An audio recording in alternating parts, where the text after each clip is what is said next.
I am exploring. I am not lost, I am exploring. I am not lost, I am exploring.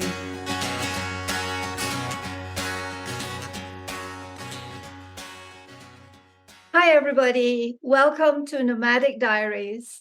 This is a special series of which I'm calling it Sporadic Diaries because it's an experiment for the National Podcasting Month Challenge, which we are seeking to participate in. We have about 5 or 6 scheduled recordings with guests that we are bringing for you this week. However, these extra recordings are just miscellaneous thoughts, they're miscellaneous discussions, and we just bring them to you as a little bit of a bonus.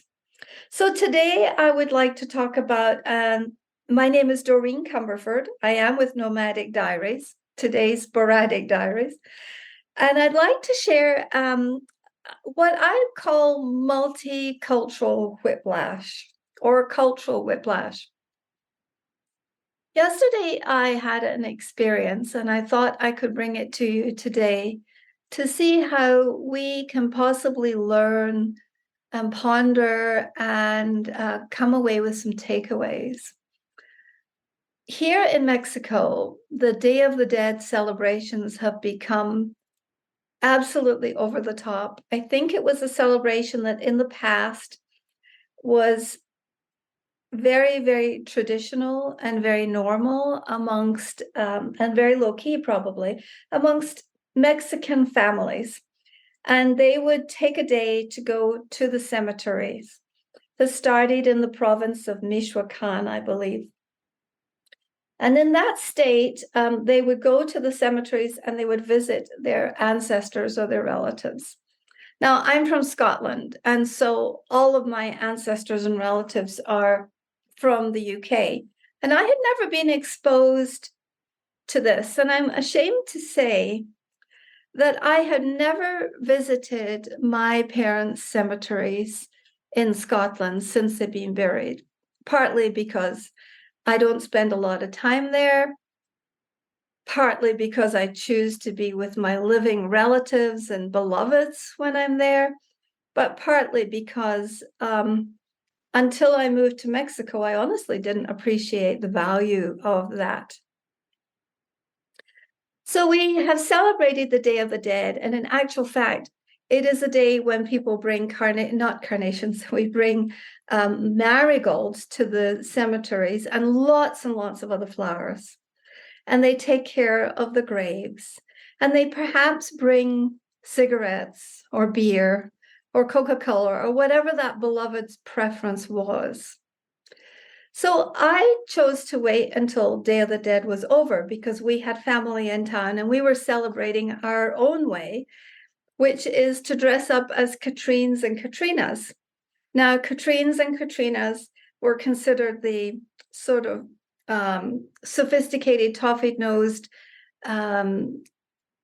intruders into Mexico by some of the indigenous and local people here originally. And so my understanding is that the Katrinas were sort of made up and they would put on hats. And there's a very traditional Katrina dress and a look.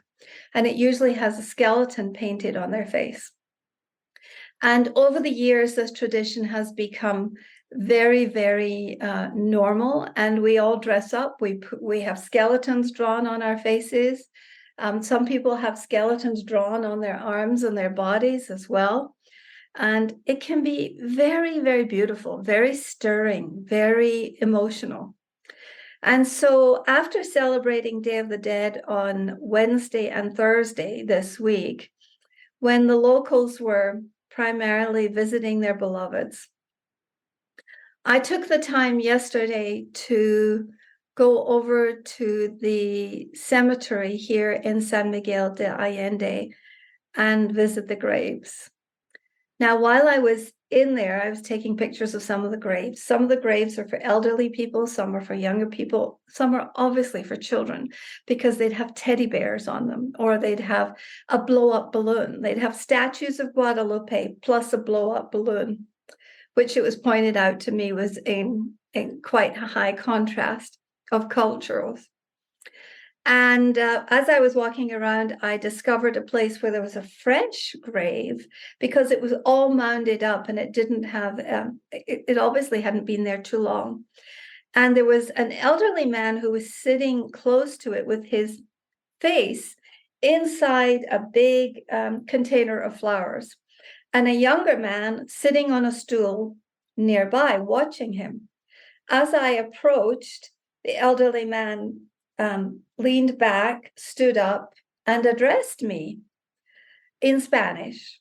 And we chatted in Spanglish, which, because my Spanish is still not as proficient as I want it to be, it's barely what I call pigeon Spanglish at this point.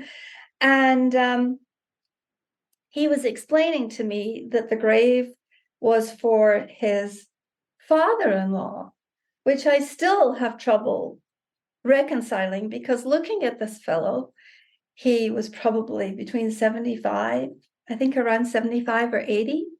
He had very few teeth in his mouth, but he smiled, he was welcoming. He told me the story about his father-in-law being in here and how he comes to visit every year. The younger man, who was sitting a little further back, eventually piped up in English to fill out some of the details of the story. And I thought, oh, how normal this is.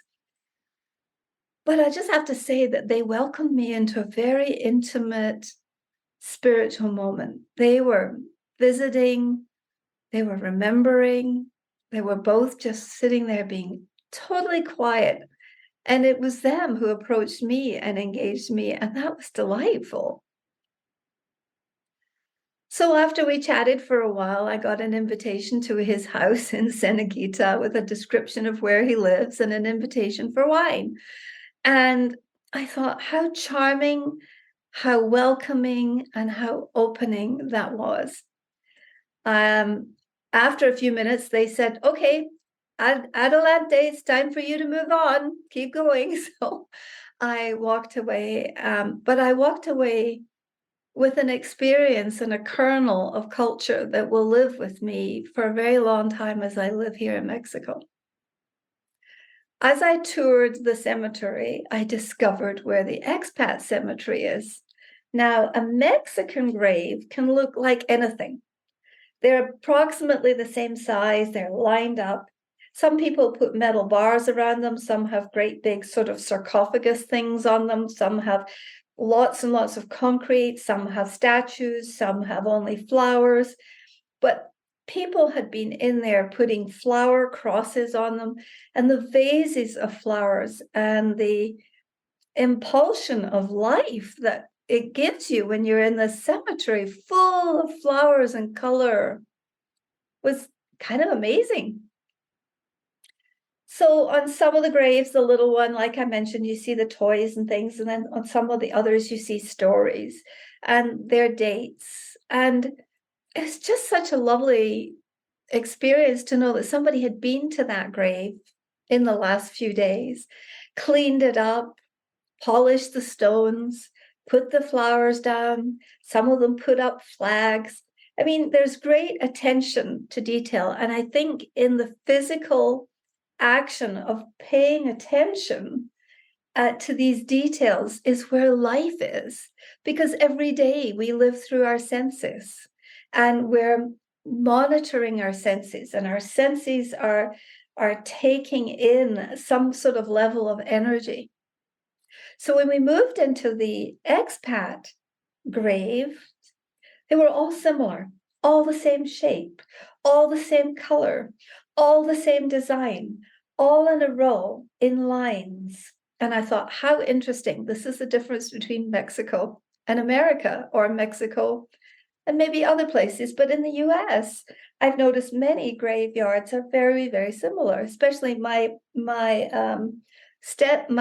in-laws are buried in a military cemetery. And when we go to visit, it's always how do we hunt the number, because it's done by numbering system. All the white crosses are very, very, very similar.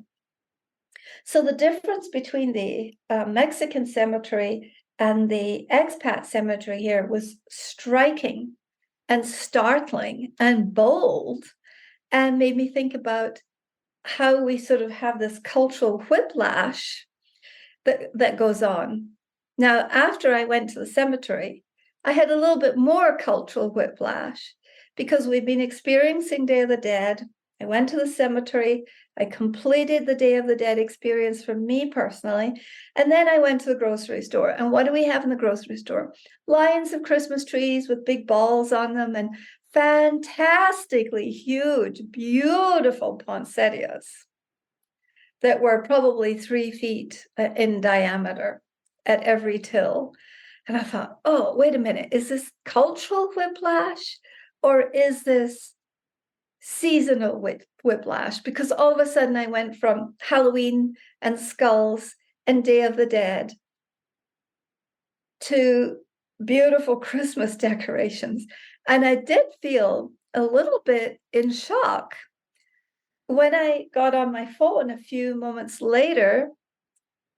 I had a note from a friend who is prepping for her Diwali celebrations in India, where they celebrate the light and they put out the flowers, different shapes, but very similar, and different colors, but very similar to Mexico. And I thought, isn't it amazing that we have such similar traditions that are slightly different from culture to culture, but how we can uniquely preserve, present, and celebrate each one of them?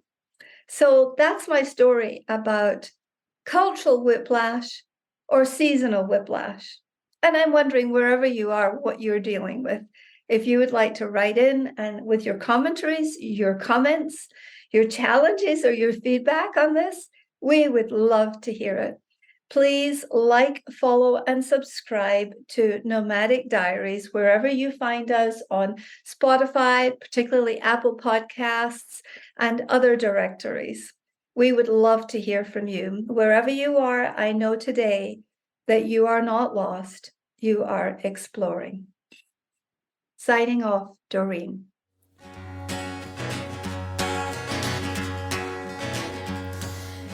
I'm not lost, I am exploring. I am not lost, I am exploring. I am not lost, I am exploring.